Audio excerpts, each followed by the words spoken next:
Hello students, I am Dr. Parshuram Pawar, MD from Jamnagar, MA Sanskrit from Pune, from Ayurgan Academy for AIPGT preparation. तो सुश्रुतोक्त गणों के बारे में हम इस वीडियो में डिस्कस करने वाले हैं। चरकोक्त गणों की हमने दो वीडियो ऑलरेडी इस पे यूट्यूब पे अपलोड किए हैं, आप वो भी देख सकते हैं। तो यहाँ पे सुश्रुत के गणों पे एक 20 के एआईपीजीटी में एक एमसीक्यू आया था। तो ये भी पढ़ना है आपको। इसको ध्यान में रखने के लिए क्या टेक्निक यूज करता है ये हम करना है, ये हम अभी इस वीडियो में आपको बताने जा रहे हैं। क्योंकि ये गण याद कैसे करेंगे इसका हम टेक्निक बताने जा रहे हैं। तो सुश्रुत ने गणों का नामकरण कैसे किया है, तो जो गण का प्रथम द्रव्य है उसका नाम उसने गणों को दिया है। तो ये एक आपको पता होगा कि चरक के गणों का या महाकषायों का नामकरण कर्म के आधार पर है। दीपनीय, शूल, प्रशमन, गृहणीय, बल्य, तो ये कर्म के आधार पर है। और सुश्रुत का नामकरण कैसे है, तो प्रथम द्रव्य के आधार पर है। और प्रथम द्रव्य जो होता है वैसे ही कार्य करने वाले द्रव्य सुश्रुत ने उस गण में इंक्लूड किए हैं। तो अभी हम पहला गण देखेंगे, विदारी गंधादि। तो इसको विदारी गंधा आदि। तो पहले तो आपको पता होना चाहिए कि विदारी यह किसका पर्याय है, तो शालपर्णी का पर्याय। विदारी गंधा यह किसका पर्याय है, तो शालपर्णी का पर्याय। तो शालपर्णी को विदारी गंधा बोलते हैं।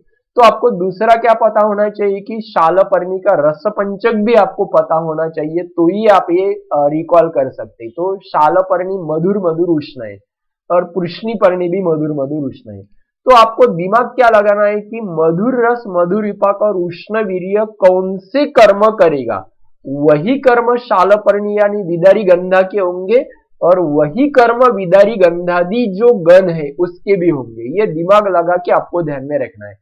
तो शालपर्णी के जो कर्म है मधुर मधुर उष्ण की वजह से वही कर्म विदारी गंधादि गण के होने चाहिए, क्योंकि वैसे ही कार्य करने वाले द्रव्यों को सुश्रुत ने उस गण में इंक्लूड किया है।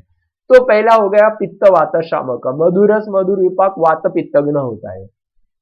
मधुरस मधुर विपाक क्या करता है, धातु का बल बढ़ाता है। तो धातु का बल बढ़ने से राजक्षमा पे वो कार्यकारी रहेगा। देन मधुर रस, मधुर विपाक और उष्ण वीर्य वातघ्न कार्य भी करता है। और गुल्म यह वात प्राधान्य का व्याधि है, इसलिए गुल्म में विदारी गंधादि गण यूज करते हैं। देन कास, कास में भी वात का प्राबल्य होता है और मधुर मधुर उष्ण की वजह से वात शमन होता है, इसलिए कास व्याधि में भी विदारी गंधादि गण यूज करते हैं। ऊर्ध्व श्वास में मधुरस, मधुर विपाक, उष्ण वीर्य यह वातघ्न कार्य करता है। तो श्वास में वात का प्राबल्य कम होके ऊर्ध्व श्वास में भी विदारी गंधादि गण यूज कर सकते हैं। और लास्ट है वो अंगमर्द। अंगमर्द किससे उत्पन्न होता है, तो वात के वजह से। वात से अंगमर्द उत्पन्न होता है, तो वातघ्न द्रव्य चाहिए। और विदारी गंधादि गण के सारे द्रव्य वातघ्न है, उनका काफी द्रव्यों का रसपंचक मधुरस मधुर विपाक है, इसलिए वो वातघ्न कार्य करके अंगमर्द भी कम करेंगे। तो इसमें वैसे एमसीक्यू ओरिएंटेड तो कुछ खास नहीं है, आप ट्राई कर सकते हैं। देन सेकंड हो गया लोध्रादि। तो लोध्रादिगण में लोध्र के जैसे कार्य करने वाले द्रव्यों का समावेश है। तो आपको पहले लोध्र का रसपंचक पता होना चाहिए, उसके लिए द्रव्य गुण आपका अच्छा पड़ा हुआ होना चाहिए, तो ही आपको गण अच्छी तरह से याद आएंगे। तो लोध्र कषारस प्रधान है, कटु विपाक और शीतवीर्य है। तो कषारस, कटु विपाक और शीतवीर्य के जो भी कर्म है वो लोध्रादि गण के होंगे। तो मेद कफहर, कषारस मेदग्न और कफग्न भी है, क्योंकि कषारस लेखन कार्य करता है, वृक्ष गुणात्मक है, इसलिए मेद का भी कम करेगा और कफ को भी कम करेगा।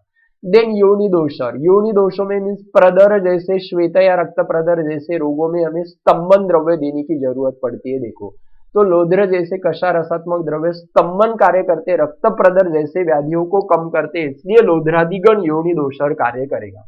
स्तंभक, कषारस स्तंभक होता है, शीतवीर्य भी स्तंभन करता है, तो नेचुरली लोध्रादिगण स्तंभन कार्य करेगा। देन वर्ण, आपने अगर भैषज रत्नावली या तो शारंगधर पढ़ा होगा तो उन्होंने जो वर्ण लेप दिए है उसमें लोध्र का भी समावेश किया है। आपकी अगर पढ़ाई अच्छी होगी है तो आपने पढ़ा होगा कि चरक के भैषज रत्नावली और शारंगधर के वर्णगण में लोध्र एक्सटर्नली यूज करने के लिए बोला है, क्योंकि कषारस से क्या करता है, वो क्लींजिंग करता है त्वचा की, और इसलिए वो वर्ण कार्य करता है। और विषनाशक ट्राई करिए आप, ठीक है। तो लोध्र के कषाय, कटु विपाक और शीतक के कॉम्बिनेशन की वजह से जो जो गुण है वो लोध्रादि गण में आए। इसमें आने जैसा एमसीक्यू कौन सा है, तो योनि दोषर और वर्णे, ये दो एमसीक्यू प्रोबेबली आने जैसे हैं एंट्रेंस में। तो ये आप ध्यान कैसे रखेंगे, कषारस और शीतवीर्य स्तंभन कार्य करता है, इसलिए योनि दोषर कार्य करेगा।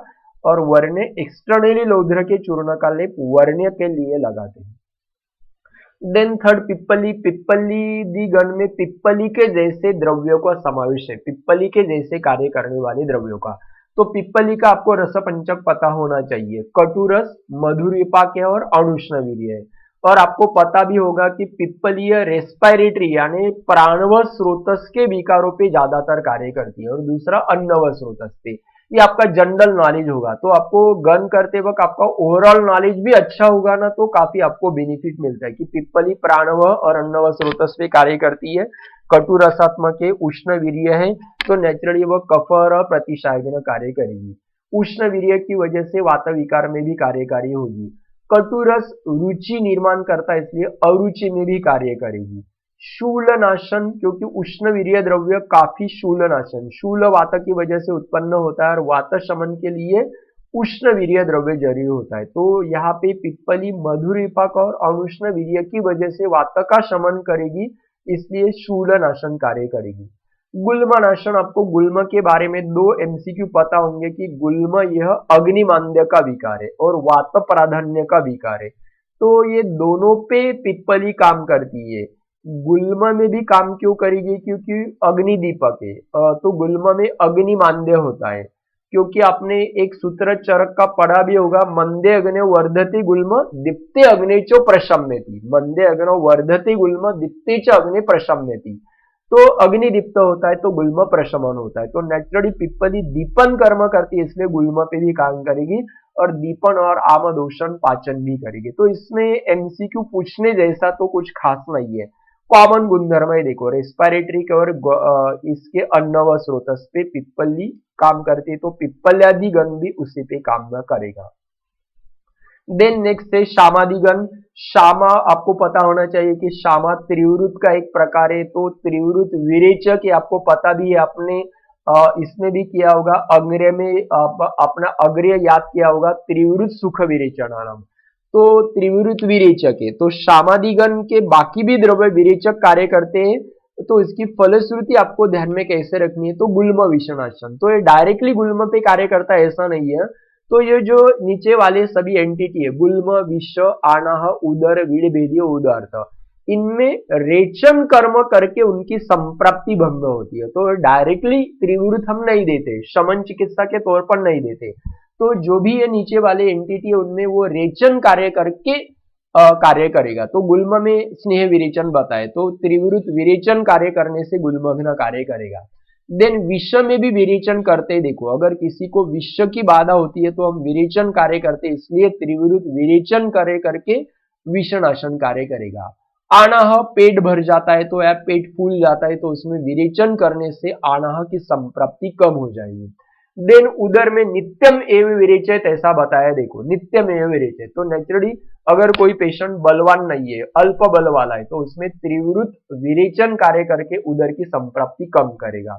देन विरेचन होने की वजह से वीड़ का भेदन भी करेगा और उदावर्त में भी विरेचन कर्म करके उसकी संप्राप्ति कम होगी। तो यहाँ पे शामादिगण का कार्य आप ध्यान में कैसे रखेंगे कि विरेचन कार्य करके इसकी संप्राप्ति कम करते हैं। देन नेक्स्ट गण है ऊषक आदि, उसके लिए आपको ऊषक का मतलब पता होना चाहिए। ऊषर, ऊषर शब्द आपने पांडु में भी पढ़ा होगा। देखो तीन प्रकार की मृत्तिका क्या करती है, पांडु में वात पित्त कफ प्रकोप करती है, मधुर मृत्तिका कफ प्रकोप करती है, देन ऊषर मृत्तिका पित्त का प्रकोप करती है। देखो ये रेफरेंस आपने शायद पढ़ा होगा कि ऊषर मृत्तिका पांडु मृद भक्षणजन्य पांडु में पित्त का प्रकोप करती है। तो ऊषक का मतलब आपको ध्यान में रखना है क्षार मृत्तिका, तो क्षारीय हो गए, तो क्षार के जो भी कर्म है वो ऊषकादि गण के भी कर्म होंगे। तो क्षार क्या करता है, कफ का नाश करता है, मेद का लेखन करता है। क्षार क्षरण करता है, तो अश्मरी में भी क्षार क्षरण करेगा। देखो तो नेचुरली अश्मरी और शर्करा में क्षार उसके तीक्ष्ण गुण के कारण क्या करता है, अश्मरी का क्षरण करता है, इसलिए अश्मरी शर्करा में उष्णकादि गण यूजफुल है। मूत्रकुच्छ कुरुक्षता भी दूर करेगा, क्योंकि क्षार उष्ण वीर्य होता है और मूत्रल भी होता है। दोनों प्रॉपर्टी सूत्र स्थान में आई है कि क्षार जलीय क्वांटिटी बढ़ाता है, इसलिए मूत्रल कार्य भी करता है, और क्षार उष्ण वीर्य भी होता है। इन दोनों कर्मों की वजह से वो मूत्रकुच्छ कार्य भी करेगा। और लास्ट वाला गुल्म, मैंने प्रीवियस स्लाइड में बताया कि गुल्म में अग्निमांद्य होता है, तो क्षार दीपन कर्म करता है, इसलिए गुल्म में वो अग्नि दीपन कार्य करके भी उसको कम करेगा।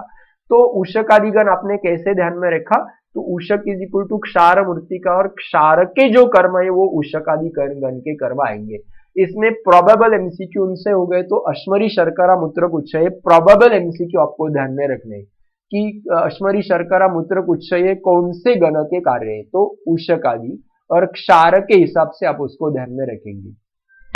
देन नेक्स्ट हो गया प्रियंगवादी और अंबष्टादि। प्रियंगवादी और अंबष्टादि आपको कैसे ध्यान में रखना है, तो प्रियंगु और अंबष्टा के गुणधर्म आपको ध्यान में रखने के। तो प्रियंगु और अंबष्टा क्या है, तो रस शीत है उनका, रस कषाय है, वीर्य शीत है और स्तंभन कार्य करते हैं। आपने देखा भी होगा कि प्रियंगु और अंबष्टा स्तंभन कार्य करते हैं मेनली।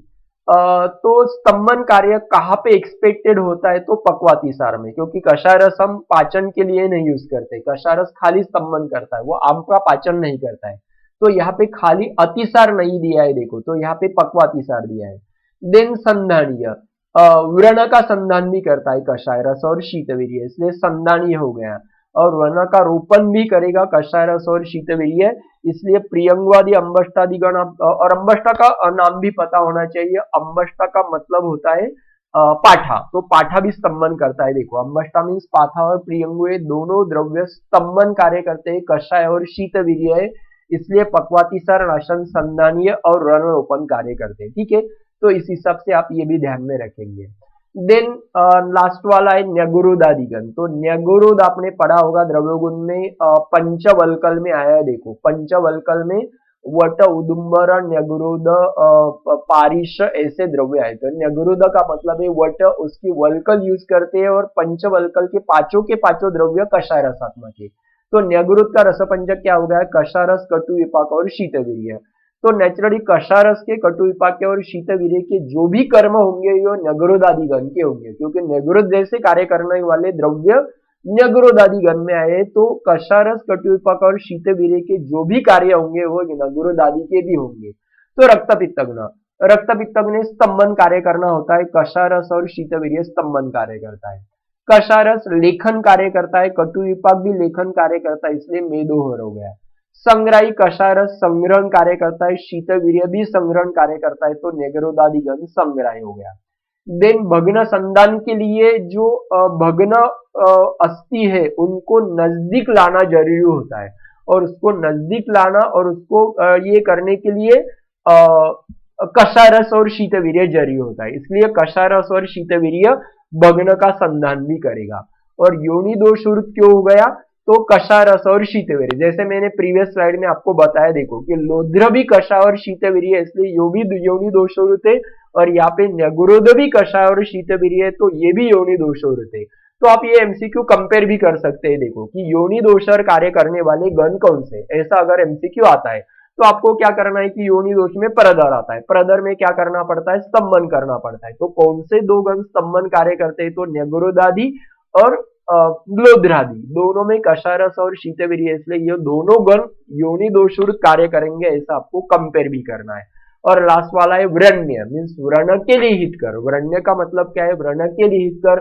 तो न्यगुरुद कषाय रस होने की वजह से व्रण का शोधन भी करेगा और वहां पे स्तंभन भी करेगा। ठीक है, तो सुश्रुत के गणों को कैसे पढ़ना है इसका मैंने तरीका भी आपको बताया कि पहले जो द्रव्य होता है गण का, न्यगुरुद, लोध्र, उसका रसपंचक और उसका कार्य आपको पता होना चाहिए।